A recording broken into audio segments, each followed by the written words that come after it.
everyone, my name is Liza Martinez. I am from Bacolod City and a proud Sante business owner. And we are privileged today kasi nandito po tayo ngayon sa New Zealand, sa Canterbury Farm. Ma-interview po natin ang CEO ng aming company na si Sir Joey Marcelo. Hi, kamusta? Hello Sir Joey. Bakit po ano yung pinagkaiba ng Sante barley natin compared to all other brands in the market? In the right market. now? Yes, actually ang dami na nagma-market ng barley grass ngayon. Totoo po We yun. started this tagal na 17 years ago. Sinimulan natin. Of course, right now nakakatuwa kasi there are other companies claiming that they are the original, they started it. Okay lang naman. Sa akin, I'm happy with them. But bottom line, we started this 17 years ago. Nung sinimulan natin ang barley, sino ba nakakilala sa barley grass? 'Di ba? Sino ba yung brand na nakilala or nung time na yun? Wala pa 'di ba? So we started it all after only a few years. We've had a lot of testimonies and true enough, Sante became a household brand. Pero alam mo naman sa market, tuwing merong produktong sumisikat, ano yung sumusunod nun? Merong naglalabas din ng similar product, di ba? Ayoko naman sabihin gumagaya, di ba? Because we don't own barley naman, di ba? Ang may-ari ng barley yung creator natin. Pero maraming sumunod na brand.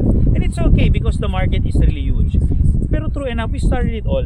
17 years na tayo eh. And we're the only company in the Philippines or maybe in Asia na merong sariling facility in New Zealand. Tayo may-ari ng planta rito eh. Hindi naman tayo bumibili lang sa supplier eh.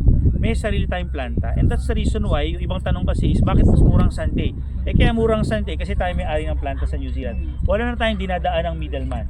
There's nothing wrong with middleman. Pero syempre, pag may middleman, nagpapatong pa yan. Wala nang masama ron, di ba? We don't have any middleman. We directly buy the product from the source. At ang source ng barley natin, tayo rin. Yes, so we can say na tayong nauna. Well, tayo nauna, mag-research tayo ng brand na mas nauna pa sa atin na sumikat sa buong mundo, tayo yun. I'm not saying na tayong naunang nagbenta ng barley, di man tayo nakadiscover ng barley. There are other brands in the market sa ibang country, pero wala naging champion. Tayo ang kauna-unahang naging champion when it comes to barley brand, which is Sante Barley. That makes me even prouder to become a Sante course. business owner po. Kaya po yun, kaya naging mas mura. It's not because for yung quality ng barley natin, kundi tayo mismo yung nagmamay-ari, manufacturer. Sir Joey, bakit po New Zealand yung napili natin as source na pagagalingan ng barley powder natin? Well, true enough, New Zealand is one of the cleanest countries in the world. Maraming advantages. Number one, yung soil nito. Yung soil ng New Zealand, they call it alluvial soil. You cannot find this anywhere in the world. Okay. Seed ng barley from New Zealand, itanim natin sa ibang lugar, ibang result. Malaki ang tulong ng soil of New Zealand. Number two, climate. Temperate yung climate dito. Hindi sobrang init, hindi sobrang lamig. Kasi ang barley nagtatrive yan, naging mas yung nutrients ito mas nagiging more powerful if tamang-tama ang temperature. Pag sobrang init, magkakaroon ng bacteria yan. Pag sobrang lamig, ganun din.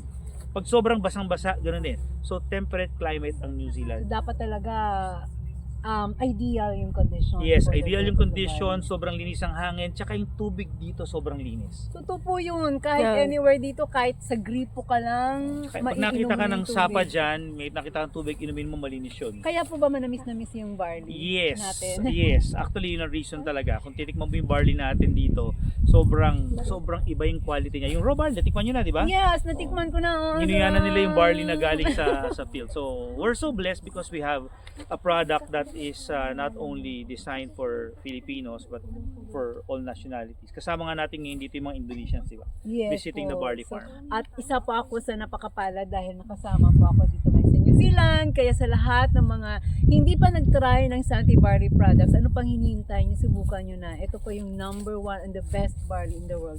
Sir Joey, thank you so Thank you very much. Thank you. Napakapalad po. Thank you so much for the opportunity na makasama dito. Bye-bye, everyone. Thank you. Thank you, Sir Joey. Ako naman. Oh, kayo na.